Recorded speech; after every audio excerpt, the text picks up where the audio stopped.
बांग्लादेश की प्रधानमंत्री शेख हसीना साहिबा पिछले दिनों चाइना का दौरा कंप्लीट करके वापस आई हैं और उनके इससे चाइना के विजिट के हवाले से इंडिया के अंदर और बांग्लादेश के अंदर कुछ सेक्शंस मीडिया की ये बातें कर रहे हैं कि शायद ये दौरा फेल्ड था। जितनी इनको उम्मीद थी उतना वो कामयाबी हासिल नहीं कर सकी इस दौरे के अंदर, और इसकी वो दो वजूहात बता रहे हैं। पहली वजह वो ये बता रहे हैं कि देखें, इनका जो दौरा था वो अपने शेड्यूल्ड टाइम से पहले कंप्लीट हुआ, यानी कुछ घंटे पहले वापस आ गए। जितना इनको स्टे करना चाहिए था उससे पहले ये चली आ रही हैं। तो इसका मतलब यह है कि ये अपसेट थी, शायद ये किसी बात को लेकर अपसेट थी, इसलिए जल्दी वापस आ गई। और दूसरी वजह वो ये बता रहे हैं कि $5 बिलियन का जो लोन बांग्लादेश को चाइना से मिलना था, जिसकी बातचीत चल रही थी, जो कि पहले 2 अरब था गालिबन, फिर बढ़ा के $5 अरब की रिक्वेस्ट बांग्लादेश की तरफ से गई चाइना को, तो वो लोन भी नहीं मिला। इस पे कुछ इंडियन न्यूज़ आउटलेट्स और बांग्लादेशी न्यूज़ आउटलेट्स कह रहे हैं कि ये दौरा फेल्योर था। इस पर थोड़ा सा बात करते हैं कि चाइनीज़ मीडिया क्या कह रहा है इस हवाले से और असल इसमें वजह क्या है। देखें, अवामी लीग के जो सर्कल्स हैं वो तो ये कह रहे हैं कि ये जो दौरा कुछ घंटे पहले इन्होंने कंप्लीट किया, इसकी वजह असल में यह है कि इनकी कोई बेटी है, वो भी इनके साथ जा रही थी चाइना, लेकिन वो नहीं गई हेल्थ के इश्यूज़ की वजह से। और ये वापस जो आई है ना जल्दी, वो भी इसी वजह से आई हैं। इनको कंसर्न था अपनी बेटी का, तो ये पहले मतलब दौरा कंप्लीट होने से पहले ही वापस आ गई। वो ये वजह बता रहे हैं इनके दौरा जल्दी कंप्लीट करने के हवाले से। As far as this $5 billion thing is concern, तो इस पर बातचीत चल रही है, अभी तक इस पर बातचीत चल रही है। निगोसिएशंस में आपको एक बात बताऊं, ये जो बैलेंसिंग एक्ट है ना, बांग्लादेश की जानिब से बैलेंसिंग एक्ट किया जा रहा है, चाइना और इंडिया की कोल्ड वार को बैलेंस किया जा रहा है। अवामी लीग स्टक हो गई है। धीरे धीरे अवामी लीग ऐसी जगह पर पहुंचती चली जा रही है जहां पर इनके लिए फैसले करना मुश्किल होता चला जा रहा है। इंडिया की जानिब से कुछ ज़्यादा ही खुद को असर्ट करने की कोशिशें की जा रही हैं। इंडिया अब इस लेवल पर पहुंच गया है कि चाइना के वो प्रोजेक्ट्स जो कि तकरीबन फाइनलाइज हुए पड़े हुए होते हैं, जैसे कि तीस्ता का प्रोजेक्ट है, ये फाइनल था, लगभग फाइनल था, जस्ट काम स्टार्ट होने की देर थी। इंडिया ने इस पे टांग अड़ाने की कोशिश की, तो यहां तक इंडिया अब आके खुद को असर्ट करने की कोशिश कर रहा है। मोदी की खुद की पॉलिटिकल कंपल्शंस हैं, इसने दिखाना है, मजबूरियां हैं इसकी अपनी, इसने दिखाना है अपनी पब्लिक को कि नहीं, हम रीजन में आइसोलेट नहीं हो रहे, हमारा इन्फ्लुएंस श्रिंक नहीं हो रहा। तो इस चक्कर में ये ज़्यादा असर्ट कर रहे हैं खुद को बांग्लादेश के अंदर, और ऐसी ऐसी चीज़ें कर रहे हैं जो कि चाइना को पसंद नहीं भी हैं। तो ये जो रिसेंटली दौरे हुए हैं, इसमें कुछ चीज़ें ऐसी ज़रूर हैं जो कि शायद उनके एक्सपेक्टेशन पे पूरी नहीं उतरी अवामी लीग की, लेकिन अगर आप वॉल्यूम और वैल्यू के हिसाब से देखें, दोनों जगहों पे एमओयू हुआ है। शेख हसीना की जो इंडिया की विजिट हुई थी उसमें 7 एमओयू साइन करके आई है। कल बताया था आपको कि असल में 10 एमओयू थे, परसों बताया था कलबन 10 एमओयू साइन किए इन्होंने इंडिया के साथ, लेकिन असल में वो 7 हैं, क्योंकि बाकी के जो 3 है वो पहले साइंड हो पड़े थे, यानी ऑलरेडी वो एमओयू साइंड थे। ये इन्होंने ऐड किए हैं लिस्ट में, कुछ थोड़ा सा उसमें चंद लाइनें ऊपर नीचे करके, तो वो 10 की क्वांटिटी बनाने के लिए 7 से 10 कर दिए। एक्चुअली ये 7 एमओयूज थे, नए जो एमओयूज थे ये 7 थे, लेकिन चाइना के साथ जो एमओयूज इन्होंने साइन किए हैं वो 21 एमओयूज थे। तो 3 गुना ज़्यादा एमओयूज, 3 गुना ज़्यादा जो इन्वेस्टमेंट की अपॉर्चुनिटीज़ हैं वो चाइना ऑफर कर रहा है। तो ये एमओयूज जो है ना, असल में ये कॉन्ट्रैक्ट्स नहीं होते फॉर्मली, ये इंटेंशन होती है। चाइनीज़ असल में इंटेंशन जाहिर कर रहे हैं कि हम आपके मुल्क के अंदर आके इन्वेस्ट करना चाहते हैं, इतना इन्वेस्ट करना चाहते हैं पैसा, फला सेक्टर के अंदर इन्वेस्ट करना चाहते हैं। इंडियंस ने भी जो साइन किया है वो एमओयूज ही साइन किए हैं, उन्होंने ऐसा एग्रीमेंट कोई बड़े साइन उन्होंने भी नहीं किए हुए थे। तो ये जो एमओयूज दिखा रहा है ना चाइना, इसके अंदर एक मैसेज है। उस दिन मैंने अपनी कम्युनिटी पोस्ट के अंदर भी लिखा था कि एक मैसेज है इसके अंदर। गालिबन वो अवामी लीग को ये कहने की कोशिश कर रहे हैं चाइनीज़ कि इंडिया का बढ़ता हुआ जो एक असर्टिव रोल है वो हमें पसंद नहीं है। और ये जो शेख हसीना साहिबा वहाँ पर गई हैं, तो चाइनीज़ ऑफिशियल्स ने ये बात भी की है कि बांग्लादेश की सॉवरेनिटी को प्रिजर्व रखने के लिए, बचाने के लिए चाइना हेल्प करने को तैयार है। ये बात उन्होंने की है। थर्ड फोर्सेस जो हैं वो अगर आपके मुल्क के अंदर इंटरफेयर करती हैं तो उससे हम आपको बचाने के लिए हेल्प करने को तैयार है, चाइनीज ने ऐसा बोला हुआ है। अब उनका जो सरकारी अखबार है, बहुत सारे उनके सरकारी अखबार में पढ़ता रहता हूँ, ग्लोबल टाइम्स के अंदर जो लैंग्वेज मैंने देखी है उसमें बिटवीन द लाइन्स अगर आप रीड करें तो शायद उनको वाकई में आपत्ति है बांग्लादेश के कुछ ऐसे ऐसे डिसीशंस रिसेंटली हैं जिनसे शायद उनको आपत्ति है कि ये नहीं होने चाहिए इस तरह से।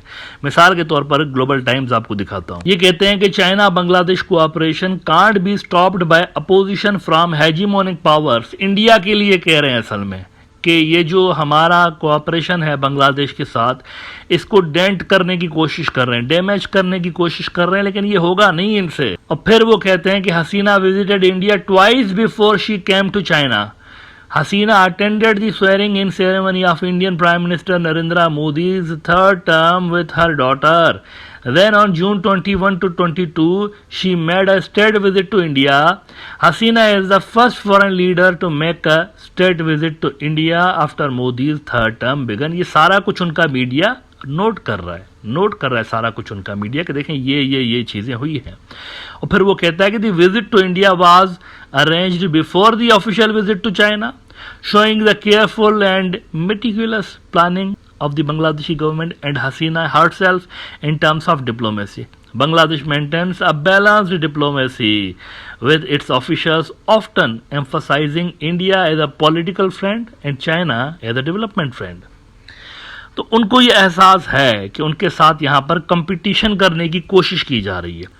और फिर वो कहते हैं कि China also understands that although Bangladesh hopes to deepen and strengthen cooperation with China, it is limited by international and regional geopolitical factors.